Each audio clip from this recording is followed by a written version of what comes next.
안녕하세요, 율렉입니다. 반갑습니다. 오늘은 if-else 문하고요. 더불어서 지난 시간에 제가 문제 냈던 것을 같이 풀이하는 시간을 갖도록 할게요. 일단 저희가 제어 구조에서 while 끝냈고요. if 끝냈고 그 다음에 이제 끝낼 내용이 if-else입니다. if-else가 어떤 내용인지 간단히 저희가 알아보도록 하고요.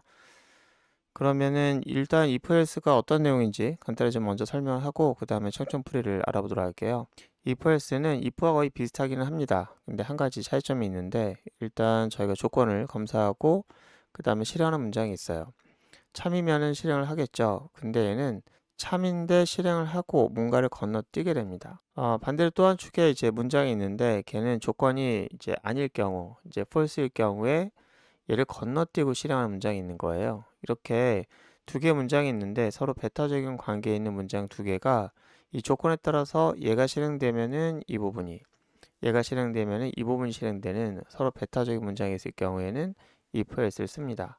그래서 여기서는 이제 조건이 참일 때만 실행되는 문장이 있는 반면에 조건이 참이 아닐 때만 실행되는 그런 문장이 있는데요. 이런 경우에 해당될 때 우리가 if-else 문이라고 하는 조건문을 사용할 수가 있어요. 그러면 이런 경우가 구체적으로 어떻게 될까 이제 궁금할 텐데요. 사실은 지난 시간에 저희가 다뤘던 예제가 이제 그런 내용을 다루고 있는 것과 아주 흡사합니다. 잠깐 좀 보고 얘기하도록 할게요. 자, 이건 지난 시간의 예제인데 저희가 했던 내용에서 이걸 보시면은 이게 이제 숫자 형태인지에 따라서 여기가 if를 실행하고요. 그 다음에 숫자가 아닌 경우에 이제 또 if를 했는데 이렇게 if 두 개 쓸 수도 있고요. 이럴 경우에는 이 둘 사이의 관계가 상당히 배타적이다 라고 느낄 수 있죠. 숫자냐 아니냐 이 두 개의 관계가 완전히 배타적입니다. 이럴 경우에 저희가 이렇게 쓰지 않고 이걸 이렇게 쓰는 것도 아주 바람직한 흐름을 만들 수 있다 이렇게 볼 수 있는데요. 지금 현재 숫자이거나 아니거나 둘 중에 하나잖아요. 자, 앞으로 여러분들이 만약에 이렇게 배타적인 관계의 문장을 가지고 있을 경우에는 이렇게 if를 쓰고 또 한쪽에서는 else를 쓰는 방법을 통해서 if를 다시 작성하지 않는 그런 방식을 쓰는 게 좋을 것 같아요. 이제 이게 어떠한 그 장점을 갖고 있는지 if를 그냥 썼을 때와 어떠한 차이가 있는지 그걸 알아보기 위해서는요. 저희 다음 시간에 else if와 함께 설명할 때 그때 좀 더 자세히 설명드리도록 하고요. 일단은 저희가 이렇게 배타적인 관계는 else문을 쓰는 게 좋습니다. 여기다 또 한 가지 더 곁들일 내용이 있는데 그게 바로 뭐냐면은 여러분들이 지난 시간에 보면은 if문을 쓰면서 이렇게 중괄호를 썼거든요. 근데 얘는 중괄호가 없습니다. 왜 중괄호가 없을까? 안 써도 되는 건가? 이렇게 생각하신 분들이 있을 것 같긴 한데요. 기본적으로 이런 조건이라든지 이런 것들 갖고 있는 녀석은 중괄호를 안 쓰는 게 기본이에요. 얘 같은 경우도 마찬가지로 중괄호 안 써도 되는데 중괄호 썼을 때는 어떤 차이가 있냐면은 중괄호는 뭔가를 묶을 때 쓰는 거잖아요. 다시 얘기하면 이런 if문에 해당되는 문장이 두 개 이상일 경우에는 중괄호를 이용해서 묶을 수가 있어요. 이렇게. 그리고 하나의 문장일 때도 굳이 묶을 필요 없어도 쓸 수는 있습니다. 그런데 우리 중괄호를 쓸 필요가 없는데 이렇게 쓰게 되잖아요. 그럼 어떤 일이 발생하냐면 지금 보시는 것처럼 중괄호를 안 쓸 때보다 이게 지금 많이 보여요. 그러면은 나중에 이제 코드가 헷갈려집니다. 어떻게 헷갈리냐면은 이거 누구와 쌍을 맺고 있다라고 하는 느낌이 있어야 되는데요. 만약에 여기서 쌍을 못 찾았어요. 그러면은 이게 지금 오류가 납니다. 이 중괄호 닫는 것과 또 여는 쪽이 있는데 여는 것과 닫는 것을 이제 면밀히 찾아봐야 되고 이게 중첩이 계속해서 이루어지다 보면은 많이 헷갈리게 돼요. 그래서 만약 여러분들이 중괄호 쓸 필요 없다라고 하면은 안 쓰는 게 좋은 코드라고 이제 볼 수가 있어요. 그래서 저희는 이렇게 중괄호를 안 쓰고 한 문장밖에 안 되는 경우는 이렇게 쓰는 게 바람직합니다. 자, 이렇게 해서 저희가 오늘 일단 if하고 else라고 하는 것은 배타적인 문장에 쓰기 좋다라고 했는데 좀 더 자세한 내용은 다음에 좀 더 알아보도록 하고요. 일단 오늘은 이제 지난 시간에 제가 여러분들에게 숙제를 냈던 총점과 평균에 대한 내용을 풀이를 좀 해야 될 것 같은데요. 어떻게 하셨는지 모르겠습니다. 총점과 평균이라고 하는 것은 조금 더 응용을 한 건데 어떠한 부분에서 응용이 되냐면은 저희가 보시면은 다 카운트한 거잖아요. 얘는 조건 없이 그냥 반복을 할 때마다 반복되는 녀석이고 증가되는 녀석이고 얘는 숫자일 때만 증가되는 녀석이고 얘는 숫자가 아닐 때만 증가되는 녀석이에요. 여기서 제가 여러분들에게 또 한 번 낸 거는 총점을 구하는 부분이 차이가 있는 겁니다. 자, 총점을 구하기 위해서 저희가 일단은 변수 하나 준비를 했는데 이 총점은 단순하게 일씩 증가되는 그런 형태가 아니죠. 그리고 숫자 형태일 때만 제가 이제 증가시켜 달라고 했어요. 그러면은 숫자 형태일 때 증가되는 이 녀석이 있는데 얘는 단순하게 개수를 세는 거라면 저희는 총점은 누적을 해야 되는 거잖아요. 그러면 여기다가 이 조건에 맞게 토탈을 누적을 해야 되는 거예요. 어떤 값을 누적하냐면은 여기서 읽어드린 값이 있는데 이게 이거잖아요.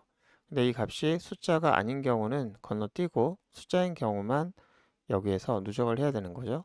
그럼 누적을 할 때 우리가 어떤 걸 했었냐면은 일씩 증가되는 게 아니라 누적을 해서 증가하는 이런 형태의 연산자를 복합된 연산자라고 그때 설명드렸었는데 이걸 쓸 수가 있다는 거죠. 근데 이거를 라인이라고 하는 것을 그냥 대입하는 것은 아니고 이 읽어드린 값을 숫자 형태니까 얘를 정수로 바꿔야 되겠죠. 그러니까 여러분들이 정수로 바꾸는 방법을 알고 있느냐 이건데 이거는 전에 설명을 드린 적이 있습니다. 라인을 넘겨서 정수로 바꿉니다. 자, 그걸 누적하게 되면 되는 거죠. 만약에 이 복합된 연산자가 뭐 좀 불편하다라고 하면은 이렇게 하셔도 상관없죠. 토탈에다가 플러스 한 다음에 다시 대입하는 이런 형태로 되는데 이것보다는 제가 이렇게 쓰는 게 훨씬 더 편하다. 그렇게 말씀드렸고요. 자, 이렇게 하게 되면은 좀 문제가 있습니다. 여기서 이 부문에 해당되는 그 조건에 걸리는 문장이 이제는 하나가 아니에요. 이렇게 두 개일 경우에는, 두 개 이상일 경우에는 이때는 얘가 하나의 문장으로 묶어줘야만 if라고 하는 조건에 걸리게 되죠. 자, 이럴 경우에는 어쩔 수 없이 생략이 불가능한 거예요. 이 중괄호 묶어가지고 이렇게 해야 됩니다. 그리고 이 s라고 하는 녀석은 이렇게 주석으로 지금 들어가 있긴 했지만 얘는 if하고 반드시 같이 붙여서 써야 되는 하나의 문장이에요. 좀 더 자세히 다음에 설명드리도록 할게요. 일단 저희가 if라고 하는 것을 쓰고 나서 중간에 다른 문장이 들어가면 절대 안 돼요. 만약에 여기서 뭐 int에 이렇게 선언을 했다거나 또는 여기다가 만약에 카운트를 증가시키는 걸 여기서 썼다거나 이거 안 됩니다. 이 문장과 이 문장은 반드시 연속돼 있어야 돼요. 그렇기 때문에 이렇게 빈칸을 많이 만드는 것도 좋은 방법이 아니죠. if하고 else는 반드시 하나의 문장으로 이루어져야 되기 때문에 그대로 이어서 쓰는 게 바람직하겠고요. 얘는 문장이 하나밖에 없으니까 중괄호 쓰지 않았는데요. 이렇게 하는 게 좀 더 바람직하겠고요.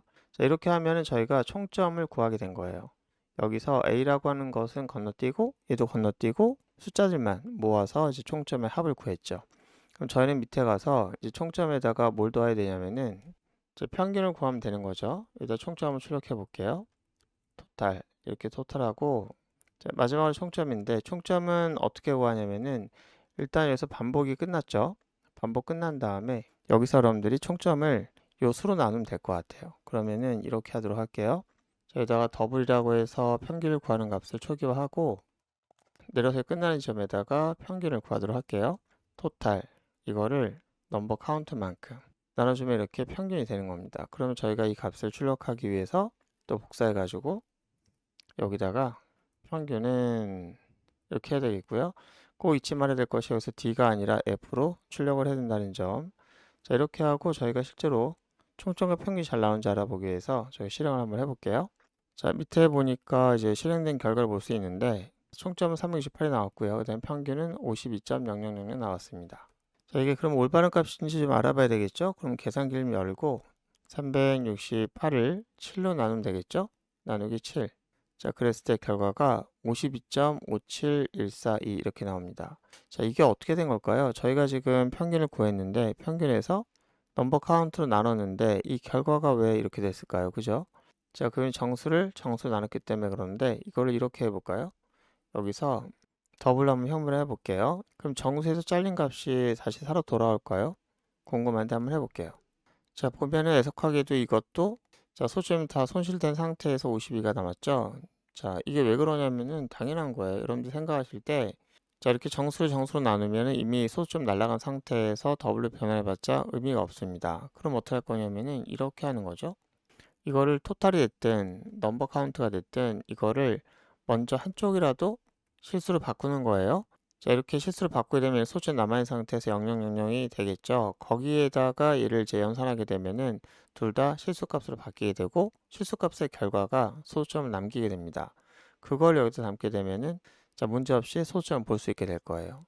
자, 이거 지금 결과를 지우고 다시 한번 실행해 보도록 할게요.